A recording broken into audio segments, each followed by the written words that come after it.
Assalamualaikum warahmatullahi wabarakatuh. Kami dari kelompok 8 akan membahas mengenai pernikahan dalam Islam. Sebelum melaksanakan pernikahan, hendaknya mengetahui betapa pentingnya meluruskan niat pernikahan. Setiap manusia pasti menginginkan jodoh yang terbaik bagi dirinya. Tentu, hal tersebut merupakan hal yang wajar ketika seseorang ingin mendapatkan jodoh yang mapan, rupawan, dan memiliki nasab yang baik. Namun yang harus disadari adalah bahwa semua hal itu merupakan kriteria standar secara duniawi. Rasulullah SAW pernah bersabda, perempuan itu dinikahi karena 4 hal. Karena hartanya, karena keturunannya, karena kecantikannya, dan karena agamanya. Oleh karena itu, pilihlah perempuan karena agamanya. Niscaya, engkau akan beruntung. Hadis riwayat Abu Hurairah.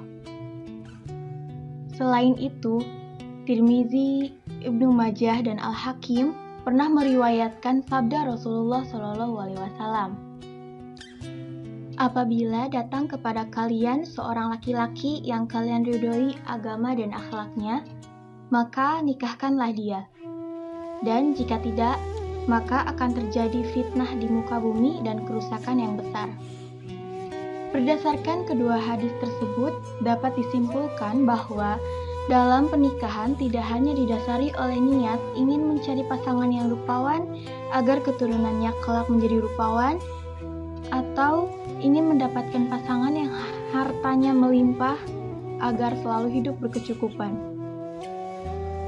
Dalam pernikahan, menurut syariat Islam, niat utama yang mendasarinya adalah untuk mendapatkan jodoh yang saleh dan salehah, agar dapat membangun suatu rumah tangga yang penuh keridhaan Allah SWT di dalamnya. Dilanjutkan dengan pengertian pernikahan. Apa arti pernikahan dalam Islam?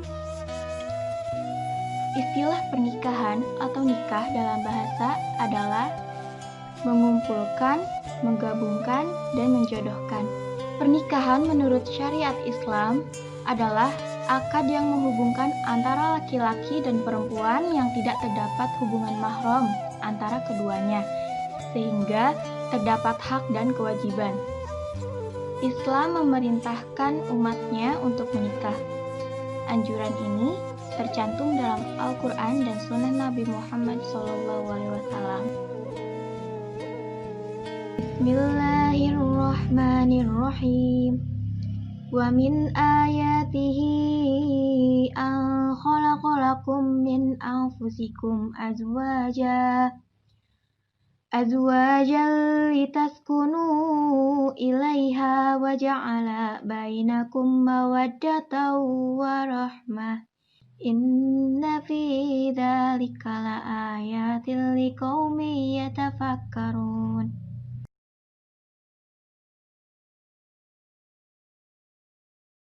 Setelah mengetahui pengertian dari pernikahan, selanjutnya yang perlu kita ketahui adalah hukum pernikahan. Pernikahan hukumnya sunnah. Jika mereka yang sudah mampu secara siap lahir dan batin akan tetapi masih bisa mengendalikan hawa nafsu dalam dirinya sendiri sehingga tidak terjerumus dalam perbuatan zina yang dilarang Allah SWT. Pernikahan hukumnya wajib bagi orang yang sudah cukup usia, sudah mampu secara lahir dan batin, dan hal ini dilakukan untuk menghindari terjadinya perbuatan zina. Lalu, pernikahan hukumnya haram bagi seseorang yang tidak mampu memberikan kebutuhan nafkah, baik secara lahir dan batin kepada istrinya nanti. Pernikahan hukumnya makruh jika seseorang tidak mempunyai keinginan untuk memiliki keturunan karena perbuatan tersebut dapat menyebabkan putusnya ibadah sunnah.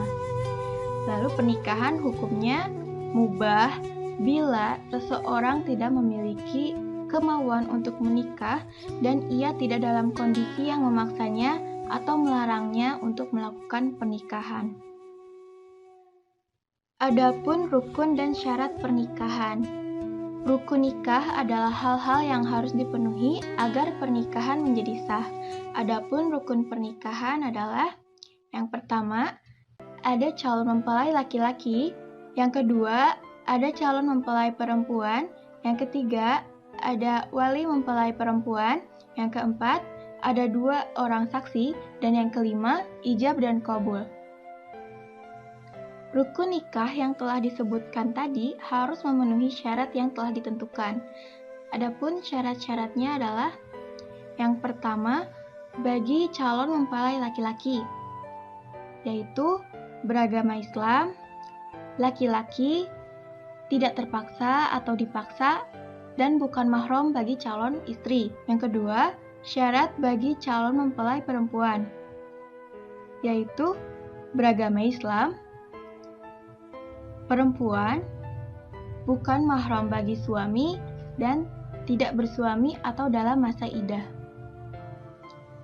Yang ketiga, syarat bagi wali, yaitu Islam, baligh, berakal, merdeka, laki-laki, dan adil. Wali akan dianggap sah untuk mempelai perempuan dengan ketentuan bapak kandungnya atau kakek dari pihak bapak atau saudara laki-laki yang sebapak dan seibu dengannya atau anak laki-laki dari saudara laki-laki yang seibu dan sebapak dengannya atau anak laki-laki dari saudara laki-laki yang sebapak dengannya atau anak laki-laki pamannya dari pihak bapak. Terdapat macam-macam wali dalam pernikahan. Di antaranya adalah ada wali nasab, yaitu wali nikah karena terdapat hubungan nasab dengan perempuan yang akan melangsungkan pernikahan. Ada wali hakim, yaitu wali nikah yang diambil dari hakim, pejabat atau dari aparat KUA.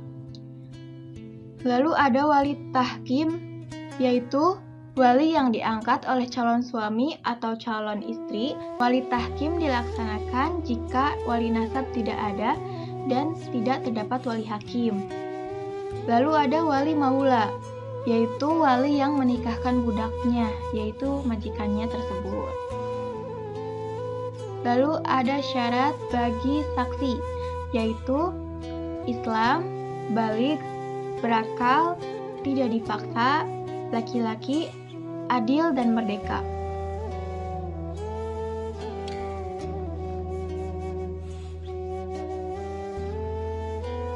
Lalu, syarat untuk ijab dan qabul. Perlu kita ketahui sebelumnya apa itu ijab dan apa itu qabul.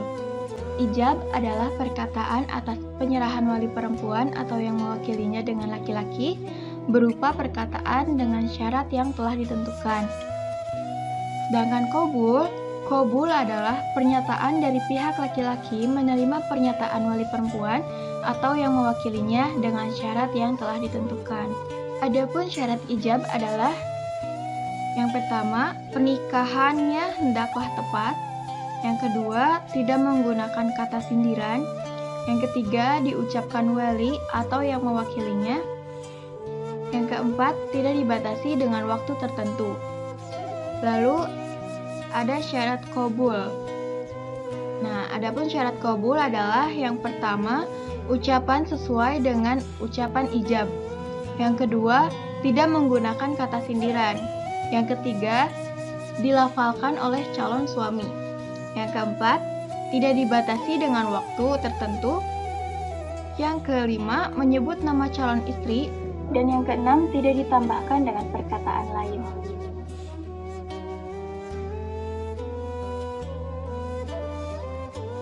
Yang pertama adalah pernikahan yang dilarang dalam Islam. Pernikahan yang dilarang dalam Islam ada 3, yaitu nikah mut'ah, nikah tahlil, dan juga nikah syigar.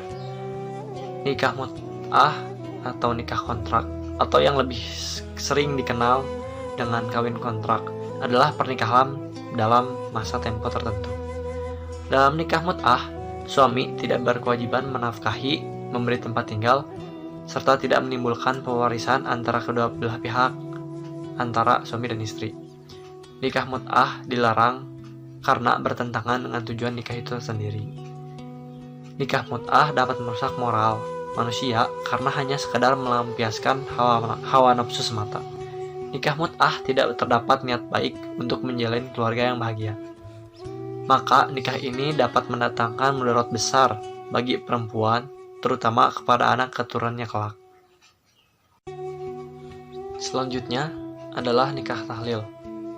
Nikah tahlil adalah menikahnya seorang laki-laki dan seorang perempuan yang sudah ditalak 3 kali oleh suami sebelumnya. Lalu laki-laki tersebut mentalaknya dengan tujuan agar perempuan tersebut dapat dinikahi kembali oleh suami sebelumnya.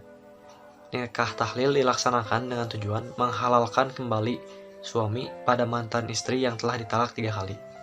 Nikah tahlil hukumnya haram, bahkan Allah Subhanahu wa Ta'ala akan melaknat pelakunya. Yang ketiga adalah nikah syighar. Nikah syighar adalah jika seorang laki-laki menikahkan anak perempuannya kepada seorang laki-laki yang mencintainya dengan syarat pernikahan yang dilakukan tidak menggunakan mahar. Nikah ini diharamkan karena dapat merusak nilai pernikahan yang dilakukan, karena pelaksanaan pernikahan dilakukan dengan paksaan yang mana perempuan melangsungkan pernikahan dengan orang yang tidak dicintainya. Nikah ini hanya mementingkan kemaslahatan wali dan mengesampingkan perempuan itu sendiri. Hasil dari pernikahan syighar dapat menimbulkan pertengkaran sehingga tidak akan menciptakan suatu keluarga yang sakinah, mawaddah, dan warahmah.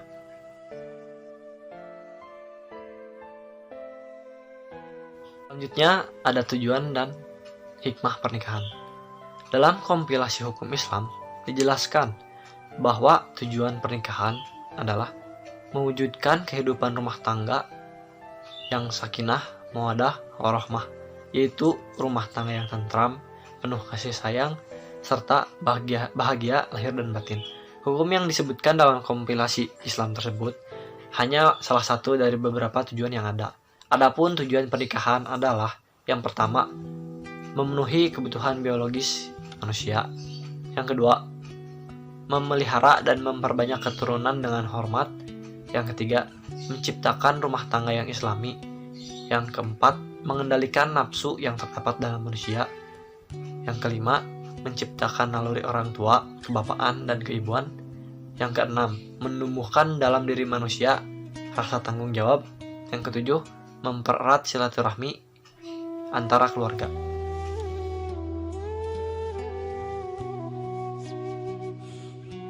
Suami dan istri dalam rumah tangga setidaknya memiliki 3 kewajiban. Yang pertama, kewajiban bersama, yaitu poin 1, suami istri harus saling mencintai, saling menghormati, saling setia, dan saling memberikan bantuan lahir dan batin. Yang kedua, suami istri hendaknya saling menumbuhkan suasana mawadah dan warahmah. Yang ketiga, wajib memikul kewajiban yang luhur untuk membina dan menegakkan rumah tangga yang bahagia. Yang keempat, suami istri wajib mengasuh dan mendidik anak agar menjadi anak yang soleh dan soleha. Yang kelima, hendaknya saling menasihati dalam kebaikan. Yang keenam, menjaga penampilan lahiriah baik suami atau istri sehingga tercipta rasa cinta yang abadi. Selanjutnya ada kewajiban suami terhadap istri. Yang pertama, memberikan mahar yang merupakan hak istri secara pribadi. Yang kedua, memberi nafkah meliputi memberikan tempat tinggal, makan, pakaian, dan yang lainnya. Selanjutnya ada memberikan pengertian, bimbingan agama kepada istrinya dan menyuruhnya untuk selalu taat kepada Allah dan Rasul-Nya. Selanjutnya ada menjaga kehormatan istri dan memeliharanya dari segala sesuatu yang dapat merendahkan kehormatannya. Yang ketiga ada kewajiban istri terhadap suami. Pertama, istri wajib menaati perintah suami selama perintah tersebut tidak keluar dari syariat Islam. Kedua, menjaga diri ketika suami tidak ada di rumah. Yang ketiga, meminta izin setiap kali keluar rumah, sehingga mencerminkan seorang istri yang mengerti adab rumah tangga. Yang keempat, memenuhi kebutuhan biologis suami. Dan yang kelima, menjaga kehormatan suami dengan tidak memberitahu aib suami, meskipun itu keluarga.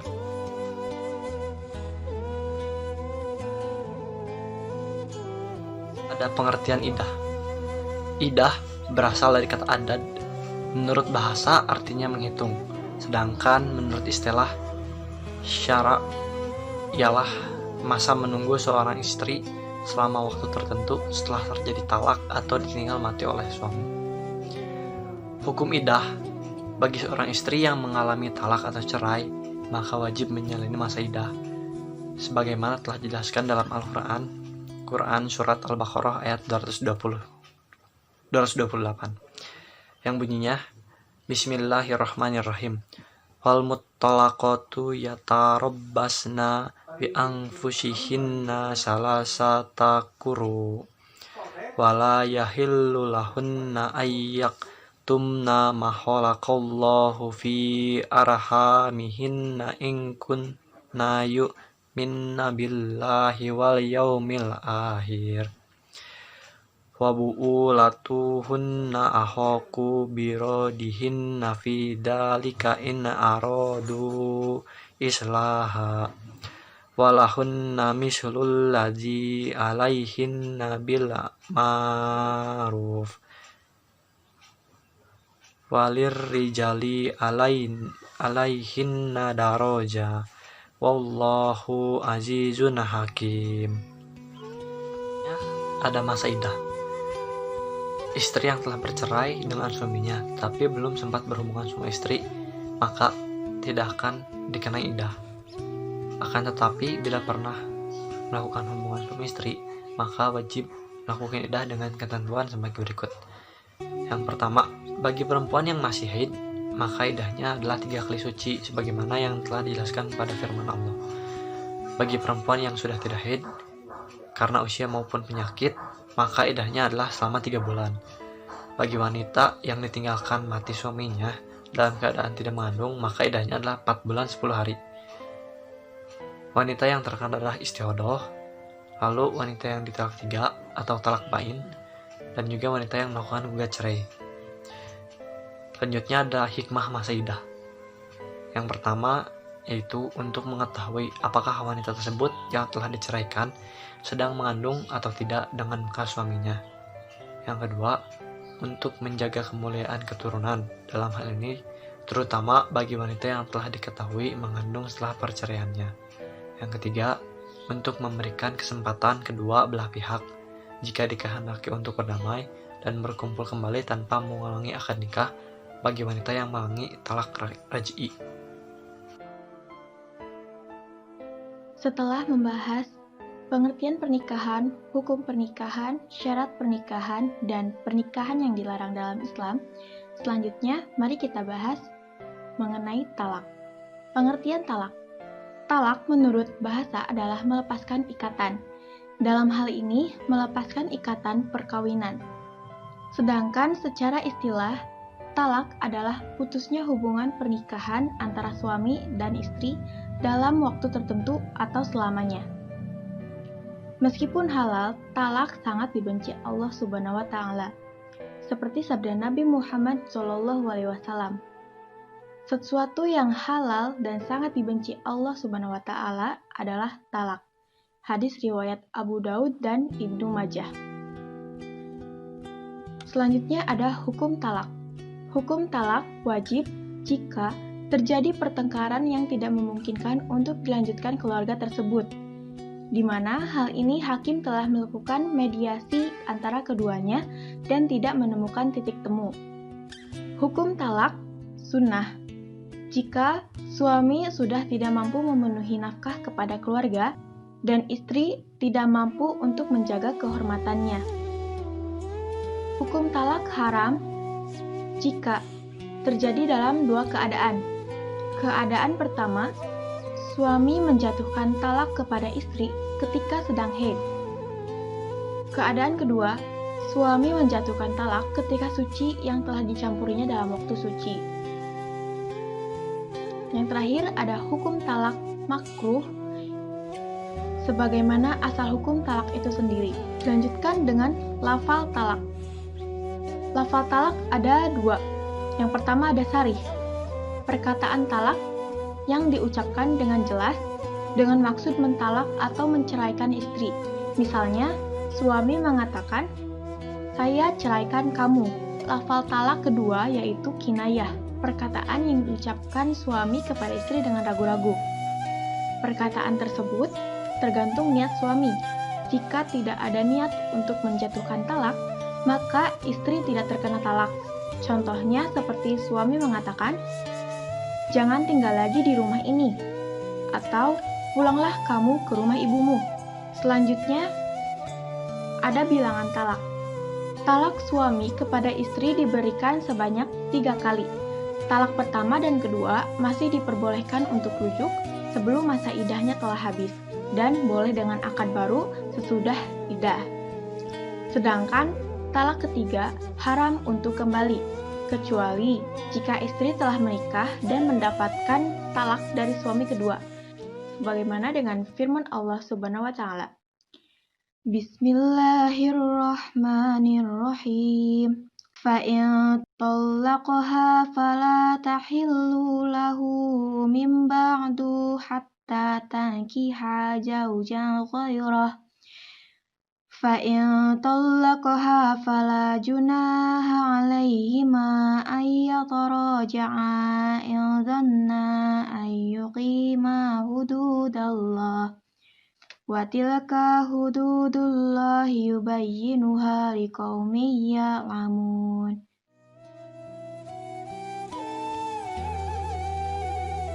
Ada ilah.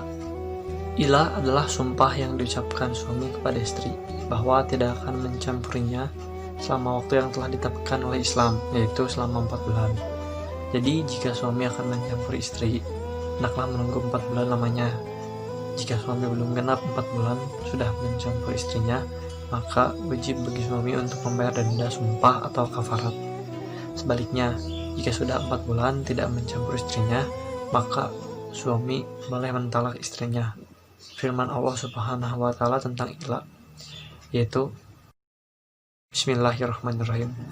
Lilladzina yuluna min nisaihim tarabbusu arba'ati ashhur fa in fa'u fa innallaha ghafurur rahim wa in azamut talaqa fa innallaha sami'un alim. Ada li'an. Li'an adalah sumpah seorang suami untuk meneguhkan tuduhannya bahwa istrinya telah berzina dengan laki-laki lain.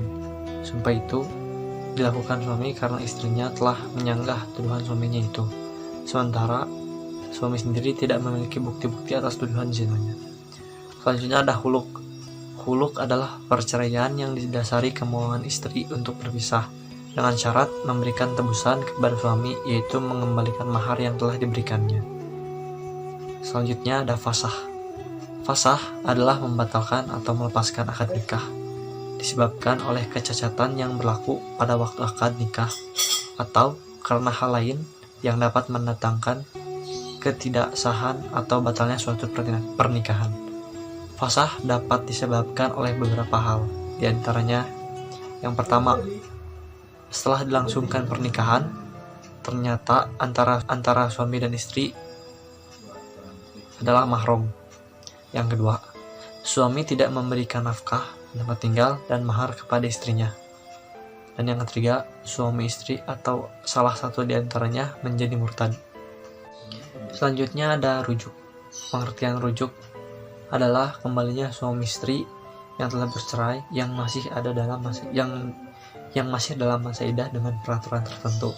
Firman Allah Subhanahu wa Ta'ala dalam Quran surat Al-Baqarah ayat 228 yang artinya, dan suami-suaminya berhak merujuknya dalam masa nanti itu jika mereka para suami itu menghendaki islah.